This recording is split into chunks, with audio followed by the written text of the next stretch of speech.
Chciałbym pokrótce opowiedzieć troszkę o wadach i zaletach tego motocykla i zdaję sobie sprawę z tego, że ten filmik troszkę będzie trwał, dlatego ja go podzielę na jakąś tam rozsądną ilość rozdziałów, tak aby każdy mógł przejść do interesującego go wątku.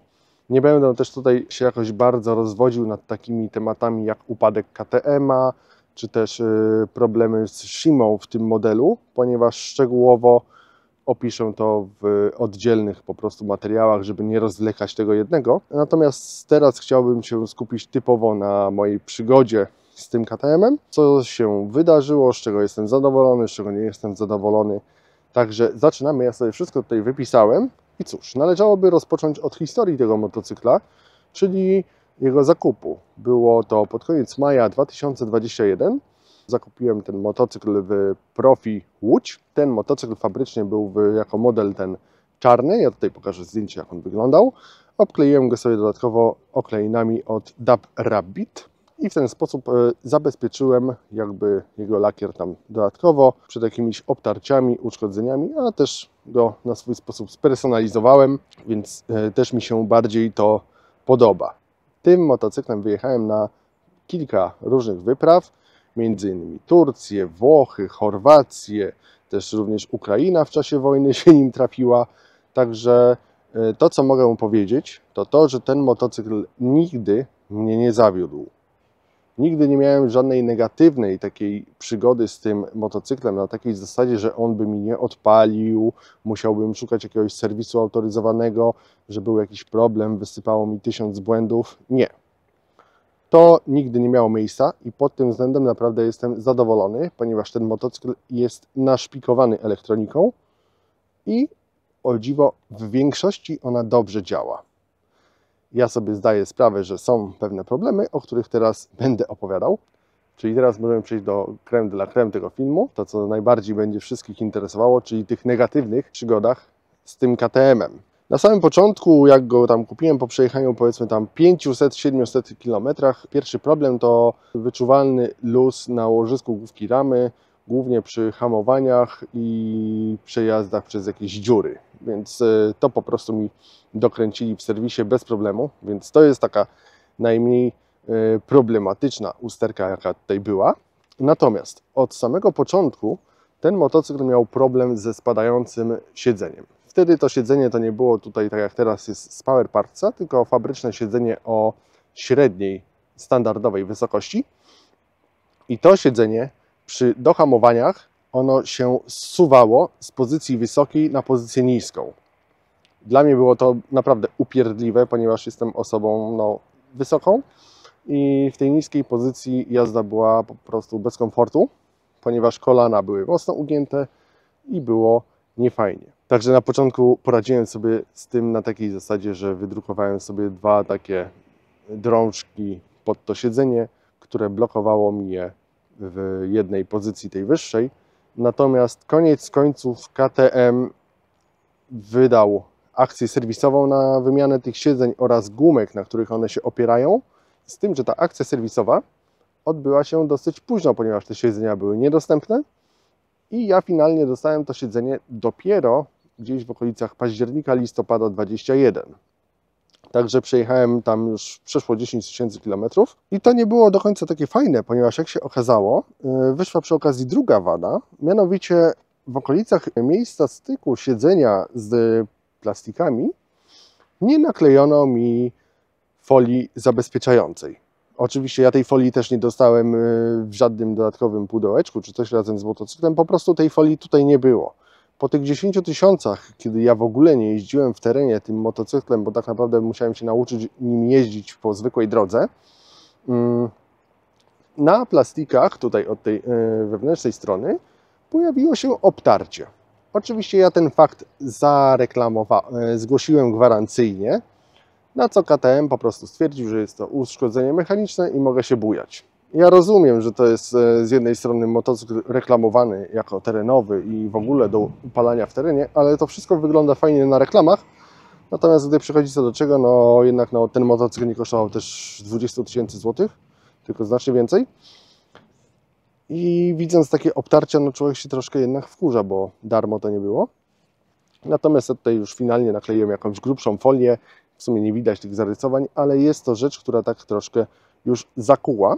Oczywiście z nowym siedzeniem ja dostałem te naklejki, no tylko no to już jest musztarda po obiedzie, ponieważ no zdążyło się porysować, to po co naklejać naklejki. Przy okazji naklejek warto wspomnieć o na przykład takich rzeczach z Power Partsach, gdzie dawali naklejki dodatkowo, które zupełnie nie pasowały do tego motocykla i trzeba było je przycinać, bo wyglądało to jak pięść do oka, ale to już jest tam jakaś pierdoła.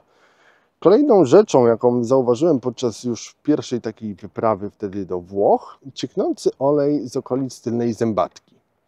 I z tym problemem bujałem się dosyć długo, ponieważ no, na początku, jak to zgłaszałem w serwisie, to stwierdzono, że to nie jest olej z silnika, tylko to jest olej ze Scott Oilera i z olejarki. No dobra, ale no, którejś chyba nie tej pierwszej zimy 21-22, tylko 22-23, zrobiłem nawet specjalnie taki test, gdzie ja ten motocykl cały wymyłem. Zużyłem chyba 2 puchy czyściwa do hamulców. Wymyłem go całego, zostawiłem go przechylonego na 2 tygodnie w zimę. No i jak się okazało, z tamtej okolicy dalej się sączył brązowy olej. Prawdopodobnie z zimmeringu zębatki zdawczej. Także zgłosiłem to ponownie na gwarancję i to akurat mi robili przy dużym serwisie w Lublinie i zrobili mi to bez problemu. Także tutaj plus dla KTM-a za uznanie tego. Natomiast taka bardziej nietypowa wada tego motocykla to jest jeden problem z elektroniką. Mianowicie, moim zdaniem w tym motocyklu jest troszkę za mały akumulator na zapotrzebowanie energetyczne tego motocykla. Jest tutaj taki problem, który jest niestety losowy. Nie występuje zawsze, występuje raz na jakiś czas. I to nie tylko ja tak mam. Ma to też mój kolega, który jeździ na roczniku 22 i się dosłownie śmieje jeden z drugiego, jak usłyszy ten skrzek tego motocykla i wysypią się po prostu pewne błędy. W momencie rozruchu tego motocykla, motocykl zaczyna od diagnostyki, która też jest dosyć konsumpcyjna, jeżeli chodzi o zasoby energetyczne. Jeżeli mamy ten akumulator nie do końca naładowany, jeżeli jest już w słabszym stanie, jeżeli odpaliliśmy motocykl, mało przejechaliśmy i znowu go chcemy zachechłać, to prawdopodobnie dojdzie do sytuacji, w której wywali nam błąd i wysypie nam parę błędów. Rozwiązaniem tego problemu jest wyłączenie motocykla, zgaszenie go, odczekanie 10-30 sekund i odpali raczej jak ręką odjął. Chyba że macie słaby akumulator i jest tak słaby, że już Wam nie będzie chciał odpalić. I to jest w sumie jedyny taki minus. Uważam, że powinni zrobić troszkę inaczej charakterystykę tej procedury testowej, czyli nie walić od razu wszystkiego na testy w momencie, kiedy chechłamy rozrusznikiem i obniżamy napięcie na tych wszystkich podzespołach, bo to właśnie generuje te błędy. A gdyby to było jakoś rozłożone albo w czasie, albo przesunięte po odpaleniu motocykla, myślę, że wtedy byłoby to lepiej. Na pewno tak jest w S-kach, zdarza się też w R-kach, chociaż tam nie ma sterowania zawieszeniem, ale też potrafi wysypać tam jakieś błędy. No to jest dosyć upierdliwa rzecz. Pomogło mi troszkę zmienienie akumulatora na litówkę, z tym, że jest to okupione tym, że mam jego dużo mniejszą pojemność niż zwykłego akumulatora.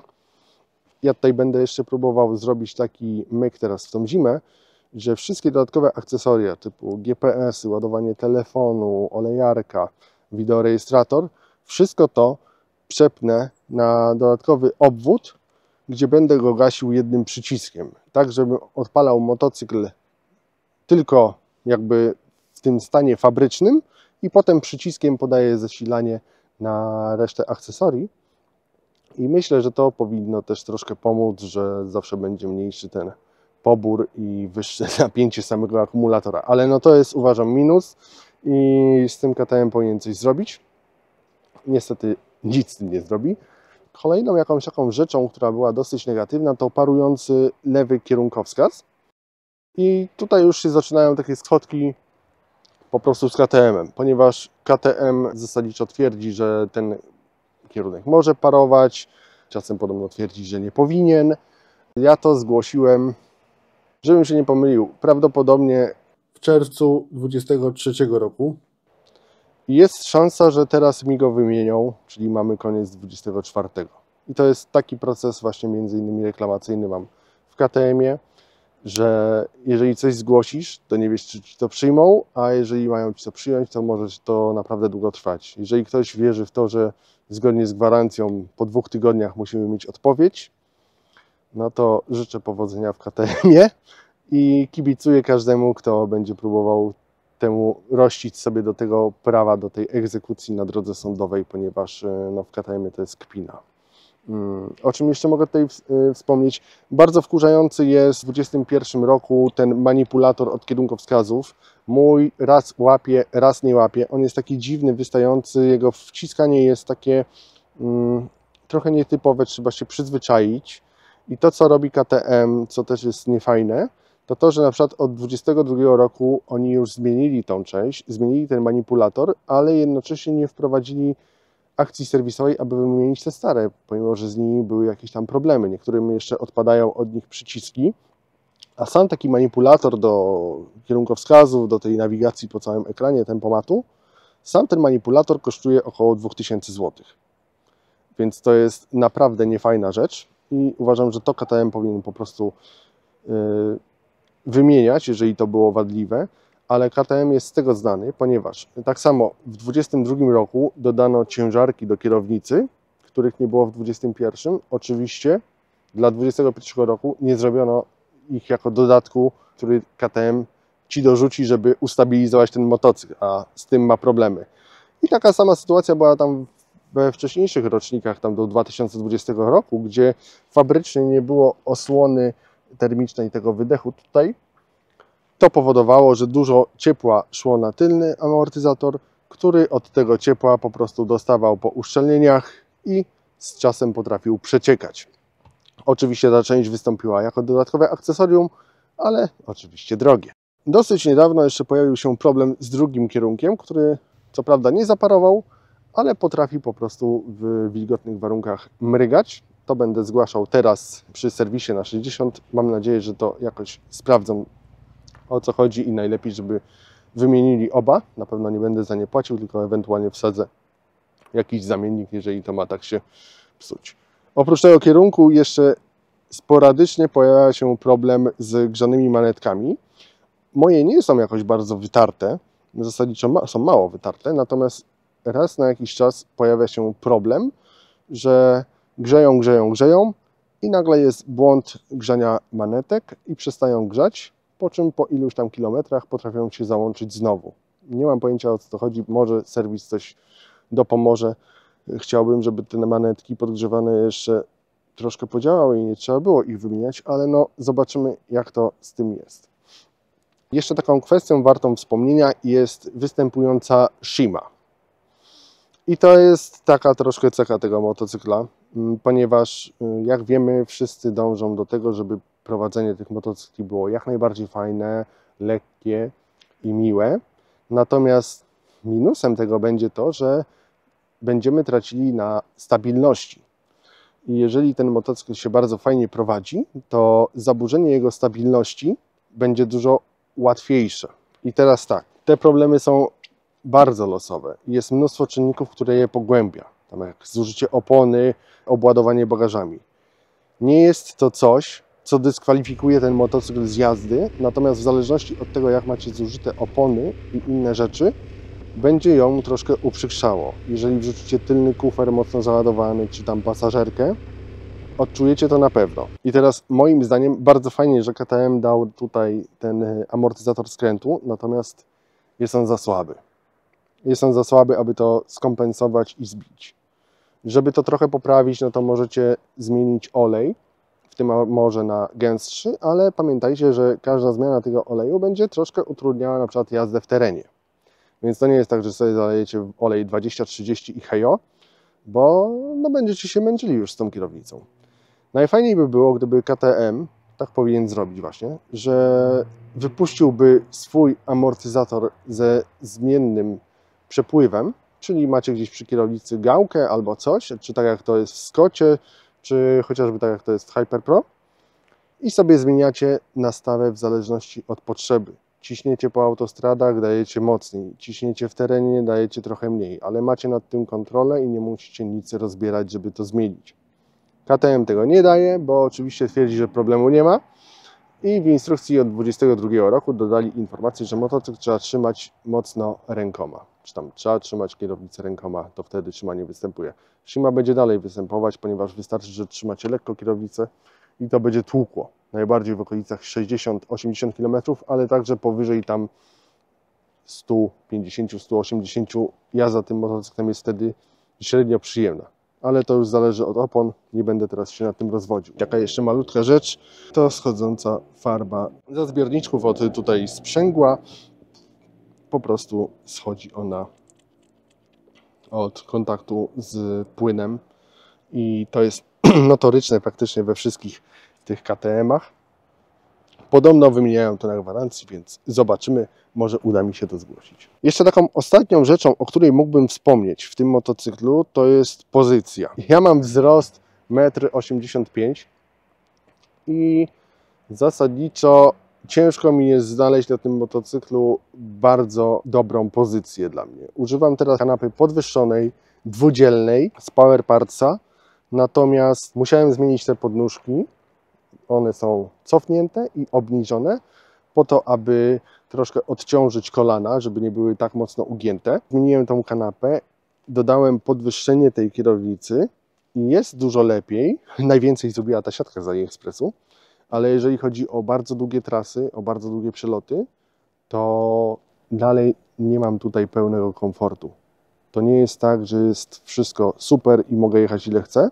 Dla porównania we Fioderze, którą tam nabijałem dużo kilometrów, było to dużo lepiej i to już na fabrycznym siedzeniu. Coś z tą pozycją jest, co mi osobiście do końca nie gra. Nie mówię, że tak będzie miał każdy, natomiast przy naprawdę długich przelotach, kiedy wali się kilka dni z rzędu po kilkaset tych kilometrów, ja odczuwam dyskomfort. I nie wiem, być może tak ma być, może ja mam po prostu jakiś niewymiarowy tyłek, także po prostu to zaakceptowałem. Jeszcze wspomnę o takiej jednej rzeczy w tym motocyklu, o pewnym takim negatywizmie, ponieważ co jakiś czas wchodzą aktualizacje w tym motocyklu. I te aktualizacje najczęściej coś poprawiają, ale potrafią też coś skopać. I tak tutaj było, że po wgraniu ostatniej aktualizacji oprogramowanie gubi pewne ustawienia. Mianowicie tutaj mamy takie dodatkowe dwa przyciski, gdzie możemy sobie zapisać jakieś dodatkowe funkcje. I ja sobie tutaj najczęściej wrzucam tak, że pod jednym mamy mapy, czyli czy to ma być jakiś sport, czy to ma być rain, a pod drugim przyciskiem najczęściej szybki dostęp do muzyki, żeby sobie ściszyć, zgłosić, zapauzować. Lubię słuchać muzyki podczas jazdy. I po tej aktualizacji, za każdym razem, gdy zgasicie motocykl, on zapomni, że tam ma być muzyka. I to jest mega wkurzające, że za każdym razem, jak go odpalicie, musicie wejść w ustawienia, przeklikać i wstawić tam muzykę. O ile zgasimy tylko silnik, jest ok, ale jak tylko zgasimy zapłon, to on zgubi to ustawienie i trzeba je ponownie wrzucić za każdym razem, jak tylko od nowa uruchomimy cały zapłon. Więc to jest taki, uważam, niemały minus. Tym bardziej, że KTM nic z tym nie zrobił od dobrego roku, półtora. Mam nadzieję, że teraz będzie jakaś aktualizacja i to poprawią. Nie jest to jakiś, nie wiem, coś, co by dyskwalifikowało go od zakupu, ale jest to taka rzecz upierdliwa, którą też łatwo poprawić, a nikt nic z nią nie robi. I to są zasadniczo wszystkie wady, o których mógłbym tutaj powiedzieć. Jak słyszeliście, nie było tutaj nic takiego, co by mi ten motocykl jakoś typowo zdyskwalifikowało. Naprawdę mogę go pod tymi wszystkimi innymi względami polecić.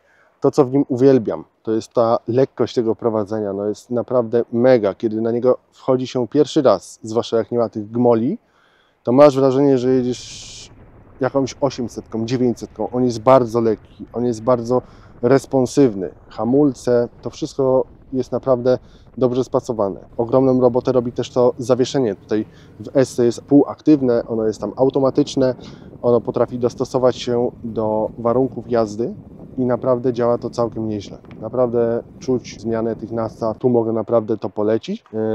Jeżeli ktoś się zastanawia, czy brać ten pakiet Rally, uważam, że jak najbardziej warto, bo to są rzeczy, które warto w tym motocyklu mieć. Te dodatkowe ustawienia zawieszenia, dodatkowe mapy zapłonowe, to jest fajne. Dźwięk, praca, dla mnie jak najbardziej na plus. Oczywiście fabrycznie ten motocykl jest dosyć mocno skastrowany pod względem dźwięku, ponieważ jest tam już Euro 5, ten wydech dużo zabiera. Ja zmieniłem go na Arrowa i jest to bardzo fajne rozwiązanie. Co tu jeszcze mamy? W tym motocyklu jest bardzo dobra eksploatacja. Bardzo łatwo jest go sobie zaserwisować samemu i zrobić większość tych rzeczy, które w niektórych motocyklach potrafią być bardzo problematyczne. Żeby dostać się do airboxa, wystarczy tutaj odkręcić ten schowek przedni i zasadniczo pod nim mamy szufladę, gdzie wysuwamy cały filtr powietrza. Nie musimy jakoś, nie wiem jak grzebać w tym motocyklu, żeby dostać się do airboxa. To jest naprawdę bardzo łatwe i to jest fajne.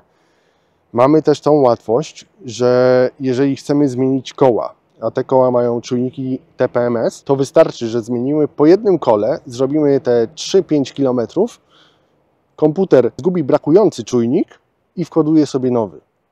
I nie potrzebujemy do tego żadnego komputera. Zasadniczo tutaj nie ma ani jednej takiej rzeczy, do której byśmy potrzebowali ten komputer.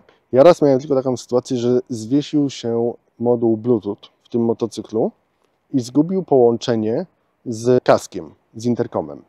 I nie mógł w ogóle go połączyć ponownie. Nie ma tutaj też opcji takiego resetu, wciskanie tego magicznego przycisku pod owiewkami też nic nie dało. Ale akurat weszła wtedy jakaś aktualizacja oprogramowania i ona tą sprawę rozwiązała jakby z automatu, więc podejrzewam, że być może po to była ta aktualizacja. Warto też podkreślić to, że macie dostęp do manuala. Manual jest dostępny na co drugiej grupie KTM-owskiej, ale możecie go kupić za dosłownie, nie wiem, 15 €, całą instrukcję serwisową do tego motocykla bez problemu i możecie z nim robić pełnoprawną wymianę poszczególnych części, taki remont silnika, co tam chcecie, 700 chyba stron ona ma. I to jest instrukcja, którą kupujecie i macie do niej osobistą licencję, jest tam wasz e-mail na tym PDF-ie. Także to uważam, że to jest super, ponieważ w dzisiejszych czasach mało który motocykl ma dostępną instrukcję serwisową. Jest tylko instrukcja użytkownika, gdzie tam macie te najbardziej podstawowe rzeczy. Brak tam takich rzeczy jak momenty i inne pierdoły dla bardziej złożonych elementów. A tutaj macie wszystko poszczególnie opisane i ten dostęp za te powiedzmy 15 € albo nawet za darmo, jak to tam na grupie gdzieś wygrzebiecie, to jest petarda, ponieważ mam też w rodzinie BM-ki, no to tam, żeby dostać manuala, to się nie da, bo dostęp do manuala ma od 2017 roku ma tylko ASO, a dostęp dla ASO to tam 11 koła podobno rocznie. Z innych rzeczy bardzo zachwalam sobie tutaj radar. Jeżeli pojedziecie do cywilizowanego kraju, takiego jak Niemcy, Austria, czy nawet Słowacja, Czechy i wjedziecie na autostradę, to ten radar naprawdę robi robotę. Jest naprawdę fajny na tych drogach i jest on naprawdę intuicyjny. Jak dla mnie praktycznie niezawodny. Czasem tam wykryje, jak jakiś samochód za bardzo się zbliży do środka pasa i wtedy Was lekko przyhamuje, ale to jest bardzo sporadyczne w stosunku do tego, co widzę na przykład w samochodach. I on naprawdę fajnie działa. To też się nadaje na oddzielny materiał. Fajne jest to, że mamy też tutaj podgrzewane siedzenie. Możemy mieć oddzielnie podgrzewane siedzenie pasażera i uważam, że to jest duży plus, ponieważ no, w analogicznych rocznikach na przykład BMK tego nie oferowało.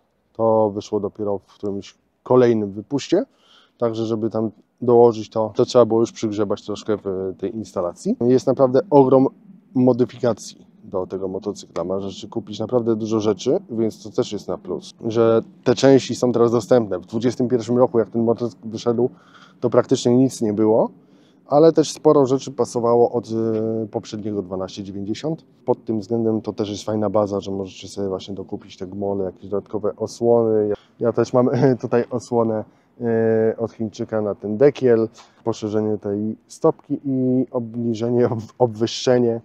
Także tych rzeczy jest naprawdę dużo. Tu jakaś osłona na zbiorniczek. Jest sporo rzeczy, można sobie dokupić. Kolejnym plusem, ale to już jest w dzisiejszych motocyklach standard, złącza zasilania. Czyli mamy wyprowadzone te zasilania dodatkowe na przodzie motocykla, na tyle motocykla. Możemy sobie tutaj łatwo podpiąć jakieś elementy dodatkowe. i to, że same złącza są hermetyczne. Jeżeli ktoś by kupował ten motocykl, to jako używany, to warto zwrócić uwagę na przednią lampę. Ja tutaj takiego problemu nie miałem, ale znajomy na przykład ma i widziałem na grupach, że takie rzeczy się pojawiają. Otóż na tej przedniej lampie potrafią pojawić się pęknięcia gdzieś tutaj u dołu. Ja po prostu wrzucę tutaj zdjęcie, jak to wygląda. Trzeba zwrócić na to uwagę, ponieważ no, jeżeli ktoś ma gwarancję, to warto to jak najszybciej zgłosić, a jak minie gwarancja, to po sprawie. O, też właśnie kolejna rzecz, jeżeli chodzi o gwarancję w tym motocyklu, bo standardowo dostajemy tam 2 lata, ale mamy możliwość dokupienia dodatkowych 2 lat przez okres tych pierwszych 2 lat, czyli rozszerzenie tej gwarancji, które no, w razie czego powinno nas zabezpieczyć przed dodatkowymi kosztami typu no, tam wymiana jakiegoś amora czy takiej pękniętej lampy. I to był koszt coś koło 1600-1800 zł, już dokładnie nie pamiętam. Nie była to jakaś bardzo wysoka kwota w stosunku do tego, ile kosztują te części. Natomiast egzekucja tej gwarancji, no to tutaj to już wygląda różnie, ale no trzeba po prostu naciskać na serwis i to tyle. Warto też, jak będziecie też kupować ten motocykl, no to warto zwrócić uwagę na stan serwisowania, czy te interwały serwisowe były zachowane. Najważniejsze, żeby przy co 30 000 km robić rozrząd. Mój będzie teraz drugi raz jakby robiony. I zwracać uwagę, żeby ten interwał olejowy jak najbardziej skrócić. Dla tego motocykla interwał to 15 000, ale rozsądnie będzie podzielić go na jakiś pół, czy też zmienić po prostu po dłuższej wyprawie, bo nie zawsze się też tak da. Na zakończenie tego filmu. Czy kupiłbym ten motocykl drugi raz? Oczywiście, że tak. To jest naprawdę petarda i w tamtych czasach, czyli w 2021 roku, była to naprawdę dobra oferta cenowa, a także teraz przy tych wyprzedażach rocznikowych jest to dalej naprawdę kusząca oferta, ponieważ teraz, jeżeli się nie mylę, on chodził coś koło 78 000 i też w momencie, kiedy ja go kupowałem, to jego cena była katalogowa około 80 000 złotych. Dla porównania GS wtedy w konfiguratorze kosztował chyba 79,5, ale to było zero, ponieważ rozsądne ubranie tego GS-a to był koszt dodatkowych 22 000 złotych mniej więcej, bo pamiętam, że GS po konfiguracji kosztował około 102, 105 z tymi dodatkowymi rzeczami typu pakiet Sport, Touring i Dynamic. A bez tego szkoda zamawiać te motocykle. Tutaj mamy zasadniczo wszystko od razu włożone. Jedyne co, możemy sobie dokupić techpack, który tam kosztuje około niecałych 5000, ale wiadomo, jeżeli dobrze tam macie dobre układy z salonem, on też Wam zrobi jakąś obniżkę, więc wtedy tu Wam zbije, to Wam dołoży, więc ta cena dalej oscyluje koło tych 80 paru tysięcy. Na przykład będziecie mieli dużą zniżkę na manetki i trochę na ten techpack, więc myślę, że to jest wszystko do dogadania i warto jak najbardziej ten motocykl rozważyć. Jak dla mnie to jest naprawdę petarda pod względem ceny, pod względem uniwersalności, ponieważ mogę tym motocyklem zarówno jeździć po jakichś tam drogach takich typowo alpejskich, po winklach. Zakładam wtedy do niego opony typowo szosowe i schodzicie wręcz na kolano. Nie ma z tym żadnego problemu. Chcecie pojechać w teren? Najlepiej zmienić wtedy komplet kół na szprychowe, założyć tam agresywną oponę, dołożyć mu orurowanie. Teren naprawdę łyka jak mało który motor, a pamiętajmy, że nie jest najlżejszy, ponieważ tutaj mamy około 240 kg, więc wiadomo, no, nie ma co jechać tym na jakiś mega ciężki rajd enduro, ale frajdy naprawdę Wam może dostarczyć, także tutaj polecam. Czy wymienię go na nowy 25 rocznik? Zdecydowanie na razie nie. Dlaczego tak? Ponieważ 25 rocznik moim zdaniem wnosi za mało, aby było sens aż tyle dopłacać, ponieważ no, jeszcze nie znamy do końca tej pewnej ceny tego motocykla, jaka będzie na Polskę. Gdzieś tam w przeciekach było chyba około 27 tysięcy euro, co tam dawało około 115 tysięcy złotych. Na razie to jest gdybanie, ile będzie kosztował, natomiast no, musiałbym ładnych kilkadziesiąt tysięcy dopłacić do tego motocykla, żeby zasadniczo nie odczuć większej różnicy poza tą większą pojemnością i zmiennymi fazami rozrządu. Dużą szkodą jest dla mnie to, że znowu tylko SK ma radar, a RK go nie ma. Szkoda, że nie zrobili tego tak, że można go po prostu sobie wypiąć do terenu, założyć zaślepkę i normalnie śmigać, bo wolałbym takie rozwiązanie. Natomiast mówię, no, moim zdaniem nie ma sensu go zmieniać, ja przy nim zostaję. Myślę, że będzie mi dalej służył bardziej w drogowym wydaniu, a właśnie tą różnicę zamiast wydawać na ten nowszy model, myślę, że zainwestuję jakby w drugi motor, który będzie typowo do ciorania w terenie. I takie rozwiązanie będzie najsłuszniejsze, aby mieć 2 konie w garażu i je odpowiednio od potrzeb upalać. Także jeżeli macie jakieś pytania, to śmiało zadawajcie je pod filmikiem. Postaram się pokrótce na nie odpowiedzieć, a jeżeli będzie to jakieś takie ciekawsze pytanie, no to po prostu nagram jakiś film. Myślę, że to tyle, co mogę tutaj opowiedzieć o tym motocyklu. Jestem z tego motocykla naprawdę zadowolony i mogę go każdemu polecić. Zachęcam do przetestowania sobie u jakiegoś tam dealera, bo uważam, że to jest petarda, zwłaszcza jeżeli go skonfrontujemy z cenami jego, no powiedzmy tam rywali, czyli czy to nawet tam, czy to GS-em, czy to Multistradą, to tam te sprzęty naprawdę są drogie, a tutaj ten motocykl jeszcze do niedawna chodziły nawet po prawie niecałe 80 tysięcy, także myślę, że warto z tego skorzystać, tym bardziej, że ten silnik jest dosyć dobrej trwałości, nie ma tutaj takich problemów jak na przykład w 890, 790, 690, ale o tamtych rzeczach to już opowiem w innym filmie. Cześć i pozdrawiam, trzymajcie się.